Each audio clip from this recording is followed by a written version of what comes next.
Good morning and welcome to Rising. Our show begins with a good omen because we color coordinated so exceptionally well today. We really did, Robby. Colonial red is what I think we're calling this color. And I may or may not want to call it crimson for reasons.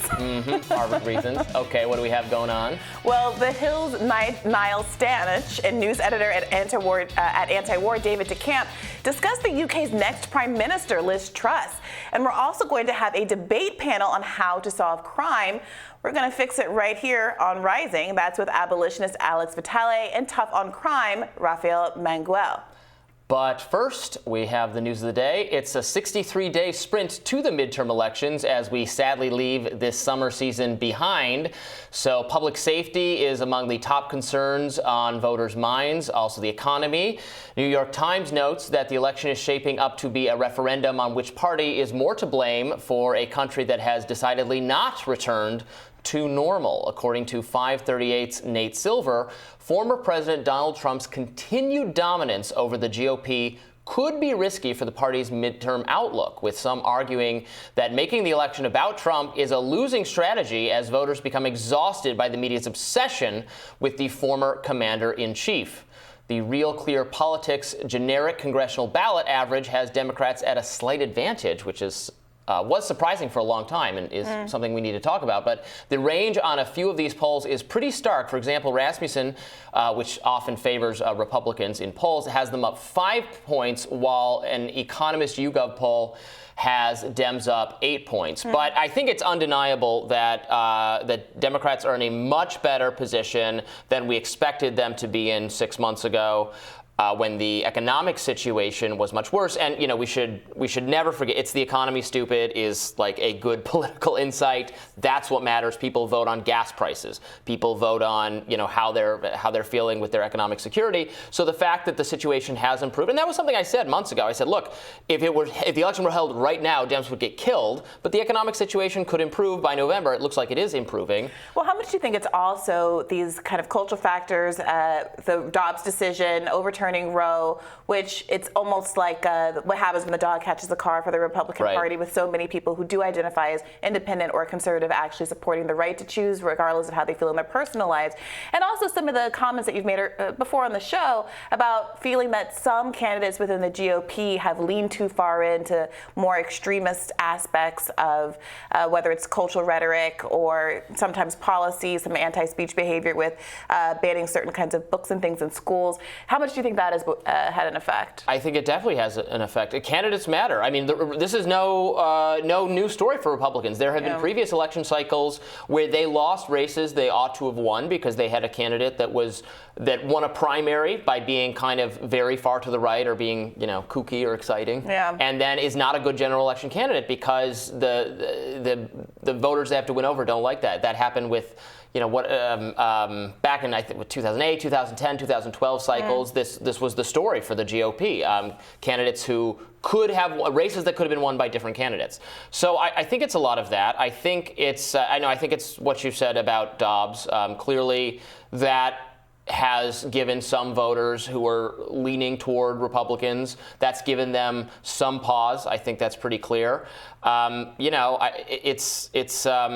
it is what it is, but Republicans, I don't know, they need to recover from this. They need to be a little bit more careful about their candidates, or they need to, and also so much of what they had to indict Democrats on with COVID policy being too extreme, I'm going to talk about some more COVID school policies in my radar, that kind of thing. Democrats have mostly moderated on all that stuff now, in comparison to where they were a year ago when Glenn Youngkin showed Republicans the way. Run on Democrats mishandling schools. Well, the Democrats got that message, and now they don't seem, they're still, you know, too extreme on these things for maybe my taste, but probably for the average voter is not looking at Democrats as schools are reopening. They're not, Democrats are no longer the reason your kids aren't in school because your kids are in school. Yeah, and I've been saying this on the show for a while, that there's a limit, I think, to the outrage machine.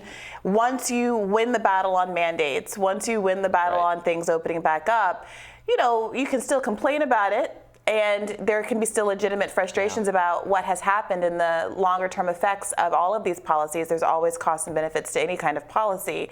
But at the end of the day, isn't going to motivate people in elections to turn out the same way that something like the Dobbs opinion might. So we will continue to look at that. But Alaska proved to be an upset for Democrats last week, but Pennsylvania, Ohio, Connecticut, Virginia, Minnesota, and Wisconsin will all be hosting some close races that could flip red or blue. Yeah, and it's, also the Trump factor is something we have to talk about, because I think it's pretty clear that the more in the news he is, and he has the power to be in the news whenever he wants to be, and then also with Mar-a-Lago going on, that's probably not something he necessarily chose, but has put him in the news, it's just bad for Republicans, because, again, some Republicans love Donald Trump. No question there. There's enough Republicans who still love Donald Trump for him to be like the intellectual leader of the Republican Party for the foreseeable future.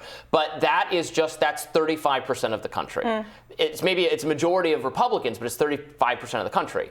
So people like independents, moderates who want to vote for Republican policies are still pretty sick of Trump. I see no evidence that like people who don't like Trump have gotten more favorable to Trump. So some people who like Trump or were okay with Trump have turned against him. No one has turned in the other direction. No one wasn't on board with Trump but is on board with him now. So it's just not tactically smart to keep him in the driver's seat. And every time I tweet this observation, I'll get like the more pro-Trump of my followers, or like what remains of the MAGA movement will be like, no, how dare he's our king, he's our once and future hope, and it's just such a kind of loser attitude. But that being the case, Robby, what do you make of Joe Biden's choice to center this idea of MAGA Republicans as being at the root of the problem with the party, with the speech that he made last Thursday?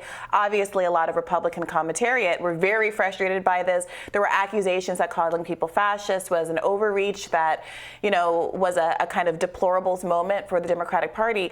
If it is true that Trumpism is waning, and that ultimately there are a large number of Republicans that are very happy to kind of move into a post-Trump era, even if they support Trumpism and a lot of the policies that the man was just too volatile to stick behind, what do you make of the Democrats' strategic choice to keep foregrounding Trump and putting him back in the news in this way? I think it's probably a smart strategic choice. I mean, I don't think it's morally defensible, but it's to the extent politics is a game, yes, this should tell Republicans something, that the Democrats want to make it all about Trump. They want to highlight Trump constantly. They want nothing to be talked about on TV but Trump, because they know that turns the kinds of voters who are up for grabs, who will decide the election, turns them away from the GOP. Maybe it fires up some part of the GOP as well, but those people are already committed to Republicans. Because we were discussing whether or not the Mar-a-Lago raid was going to have a turnout effect for Republicans, the same way the Dobbs opinion was going to have a turnout effect for people across the spectrum who supported the right to choose. For liberals. We're not seeing any evidence that this is, again, it might make Trumpy people more excited. Maybe it raises, I guess you could argue to me, it raises the possibility that Trump, maintains control or can fend off a DeSantis challenge and is still the candidate for the next election cycle. I guess that's conceivable, but I see no evidence that it makes people who have cooled to Trump more excited about him. I think it makes them less excited about him. I don't think that really pro-Trump people get that, because they're mad. Yeah. They're so mad about this, and they want revenge on Democrats for doing this.